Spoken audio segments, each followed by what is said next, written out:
ধানের শীষের এমপি প্রার্থী পলাশবাড়ি সাদুল্লাপুর আসনে মাটিয়া মানুষের নেতা গাইবান্ধা জেলা বিএনপির বিপ্লব সভাপতি জননেতা জনাব ডাক্তার অধ্যাপক সাদিক ভাই। বিসমিল্লাহির রহমানির রহিম। বিসমিল্লাহির রহমানির রহিম। প্রিয় পলাশবাড়ির প্রিয় মানুষেরা, আসসালামু আলাইকুম। আজকে তারেক জিয়া পরিষদের উদ্যোগে আমাদের প্রিয় নেত্রী, আমাদের সবার জননী, বাংলাদেশের জননী, আদর্শের নেত্রী, বাংলাদেশের রাজনীতির উজ্জ্বল দেবতারা, আমাদের সাহসের বাড়িঘর যিনি ছিলেন, সেই প্রিয় নেত্রীর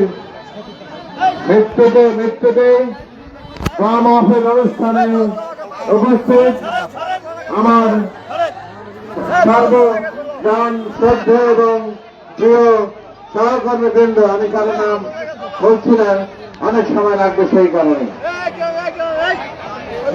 আমি প্রথমেই ধন্যবাদ জানাই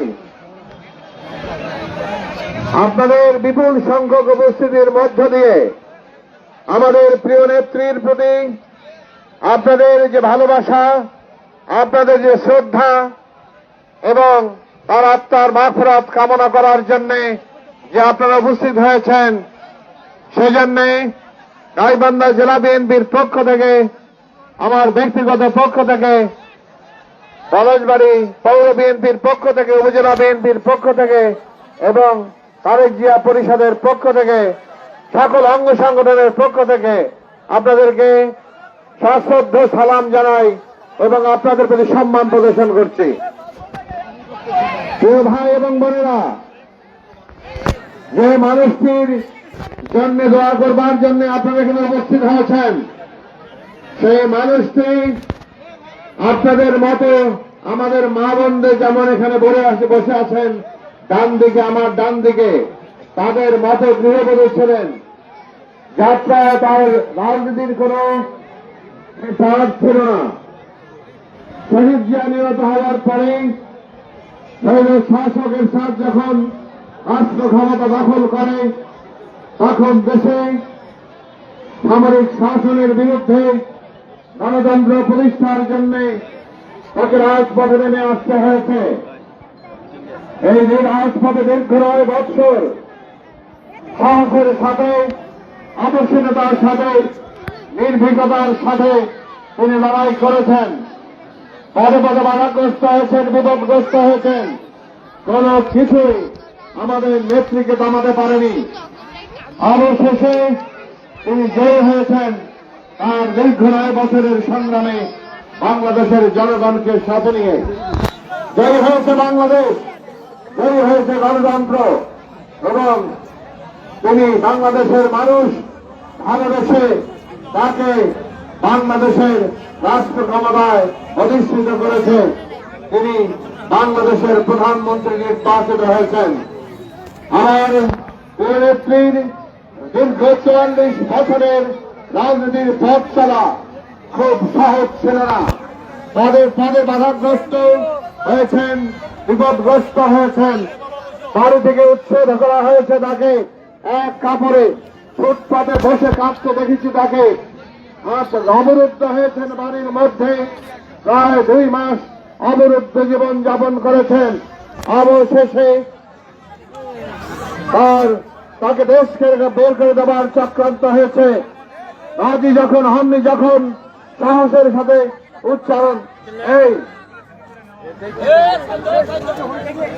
তোমরা যদি হইচই করো নিজেরাই, তাহলে তো মানুষ কথা শুনবে কেমন করে। আমি 5 থেকে 7 মিনিট সময় নেব, 5 থেকে 7 মিনিট। আমি বুঝতে পারছি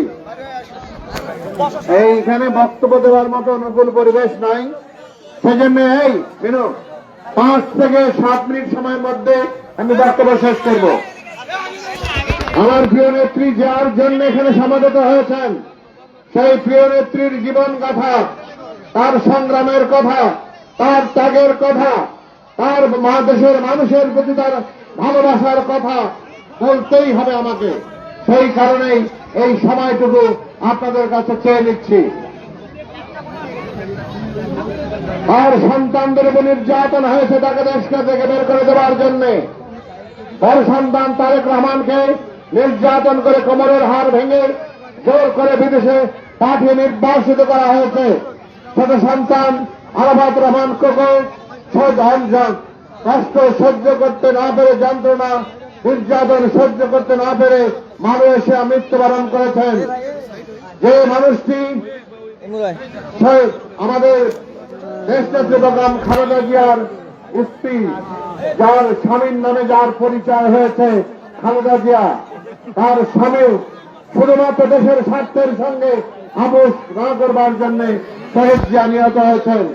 খালেদা জিয়ার পরিবার বাংলাদেশের মধ্যে এই দেশের মানুষের জন্য সব চাইতে বেশি ত্যাগ স্বীকার করেছেন এই জিয়া পরিবার। হারিয়েছেন স্বামী, হারিয়েছেন সন্তান, এবং দেশান্তরে হয়েছে বড় সন্তান, হারিয়েছেন মাকে, হারিয়েছেন ভাইকে, এবং বন্দী ছিলেন দীর্ঘ 2 বছর কাল এই তৎকালীন সরকারের সময়। এই 2 বছর দীর্ঘ সময়ে কারাবাসের সময়ে চিকিৎসা থেকে বঞ্চিত হয়ে তিনি ক্রমান্বয়ে মৃত্যুর দিকে ধাবিত হয়েছেন। আমরা বারংবার চিকিৎসার জন্য আবেদন করে তার সুচিকিৎসা থেকে বঞ্চিত হয়েছি। সেই মানুষটি এখানে তো 80 বছরের বৃদ্ধা মহিলা খুঁজতে পাবো। আমার নেতৃত্ব এত তাড়াতাড়ি চলে যাবার কথা নয়, শুধুমাত্র চিকিৎসা না করবার কারণে মৃত্যুর দিকে ধাবিত হয়েছেন। আমার নেত্রী বাংলাদেশের মানুষের আপনারা জানাজার কথা শুনেছেন, জানাজার কথা শুনেছেন আপনারা। সবাই ব্যস্ত, সবাই ব্যস্ত, সবাই ব্যস্ত, সবাই কেউ শুনছে না। বলবো বলবো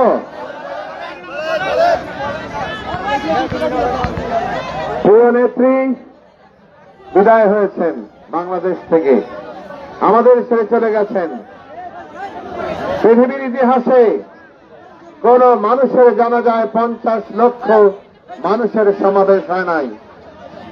কিভাবে তিনি একজন গৃহবধূ গোটা বাংলাদেশ হয়ে উঠলেন, কিভাবে এক সাধারণ মহিলা মহিষী নারী হয়ে উঠলেন, কিভাবে খালেদা জিয়া গোটা বাংলাদেশ হয়ে উঠলেন, সকলের অজান্তে আমরা টের পাইনি। টের পেয়েছি তার জানাজার দিন।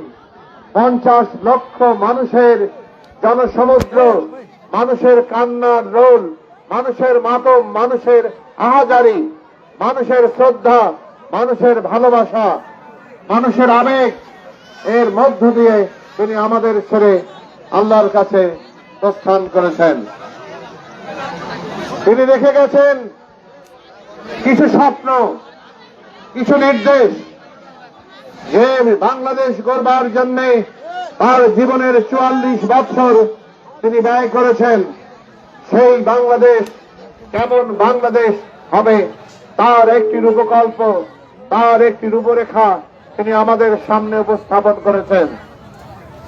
মানুষের মনের ভাষা তিনি বুঝতেন, মানুষের ভাষাগুলো তার কণ্ঠে ধ্বনিত হতো।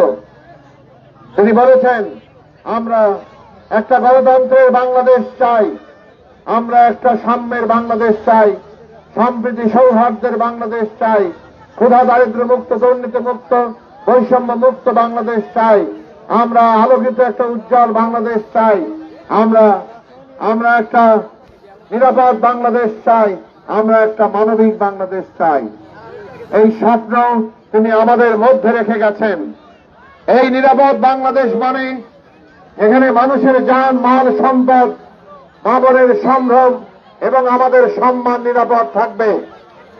যে বাংলাদেশের জন্য তার জীবনের সর্বস্ব উজাড় করে দিয়ে যিনি এই দেশের মানুষকে ভালোবেসেছেন, দুহাতে আগলে রেখেছেন আমাদের প্রিয় জন্মভূমি এবং আমাদের প্রিয় মানুষদের তার কণ্ঠে যখন ধ্বনিত হয়েছে, এই বাংলাদেশের বাইরে আমার কোনো ঠিকানা নাই, এই বাংলাদেশে আমি জন্মগ্রহণ করেছি, এই বাংলাদেশে আমি মৃত্যুবরণ করতে চাই, আর এই বাংলাদেশের মানুষকে ছেড়ে আমি কোথাও যাব না, আমার নেত্রী তার কথা রেখেছেন। এখন আপনাদের দায়িত্ব হবে, এবং রেখে গেছেন তার প্রিয় সন্তান জনাব তারেক রহমান। নির্বাসিত ছিলেন যে মানুষটি, দীর্ঘ 17 বছর নিষিদ্ধ ছিলেন তারেক রহমান। বাংলাদেশে তৎকালীন সরকার বাংলাদেশে তার নাম প্রচার, তার বক্তব্য প্রচার, তার ছবি প্রদর্শন, তাকে নিয়ে ফেসবুকে লেখা সমস্ত কিছু নিষিদ্ধ ছিল। একজন লিখেছিলেন ইঞ্জিনিয়ার, প্রকৌশল বিশ্ববিদ্যালয়ের, তাকে 2 বছরের কারাদণ্ড দেওয়া হয়েছে। সেই নিষিদ্ধ মানুষটি 17 বছর বিদেশে থেকে কষ্টের আগুনে পড়ে খাঁটি সোনায় পরিণত হয়েছেন। তার তো সেরকমই হওয়ার কথা। তার যার শরীরে শহীদ জিয়ার রক্ত প্রবাহিত, যার ধমনীতে খালেদা জিয়ার রক্ত প্রবাহিত, তিনি তো তার তো সেরকমই হওয়ার কথা।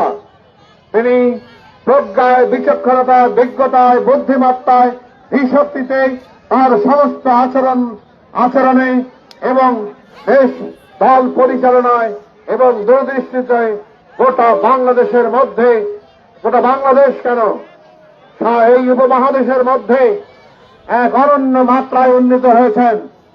দেখেছেন সেই নেতার প্রত্যাগমনে দেশের প্রত্যাবর্তন দিবসে, স্বদেশ প্রত্যাবর্তন দিবসে 25 লক্ষ মানুষের অজস্র ভালোবাসা, ফুলের শ্রদ্ধা, কণ্ঠে নিঃসরিত গগন বিদারী স্লোগান, ভালোবাসার স্লোগান, তার প্রতি ভক্তির আর শ্রদ্ধার স্লোগানের মধ্য দিয়ে তিনি আমাদের মাঝে অভিষিক্ত হয়েছেন।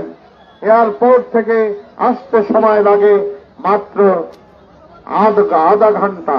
এয়ারপোর্ট থেকে এই 300 ফিট রাস্তায় আসতে সময় লাগে মাত্র 8 ঘন্টা।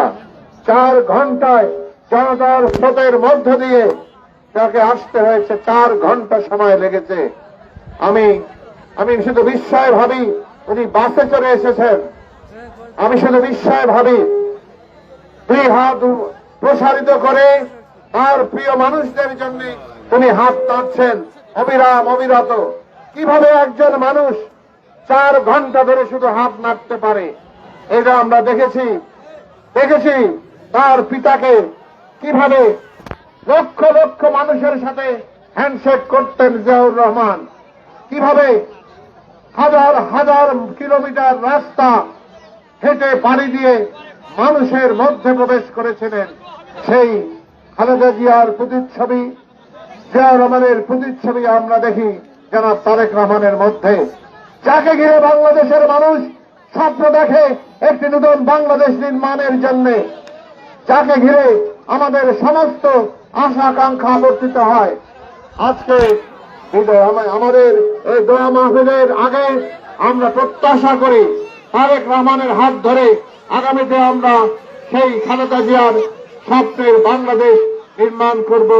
এই প্রত্যাশা, প্রত্যয় এবং আমাদের বাসনা ব্যক্ত করে আপনাদের সবাইকে উপস্থিতির জন্য সংগ্রামী শুভেচ্ছা জানাচ্ছি, অভিনন্দন জানাচ্ছি, কৃতজ্ঞতা জানাচ্ছি এবং তারেক জিয়া পরিষদের নেতৃবৃন্দ সহ যারা এই প্রোগ্রাম আয়োজনের সহযোগিতা করেছেন, অসংখ্য আমাদের বিএনপির ভক্ত নেতা কর্মী।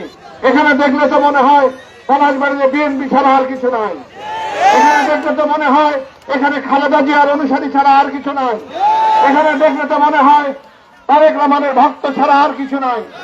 এখন গোটা বাংলাদেশ তারেক রহমানের বাংলাদেশ, গোটা বাংলাদেশ খালেদা জিয়ার বাংলাদেশ।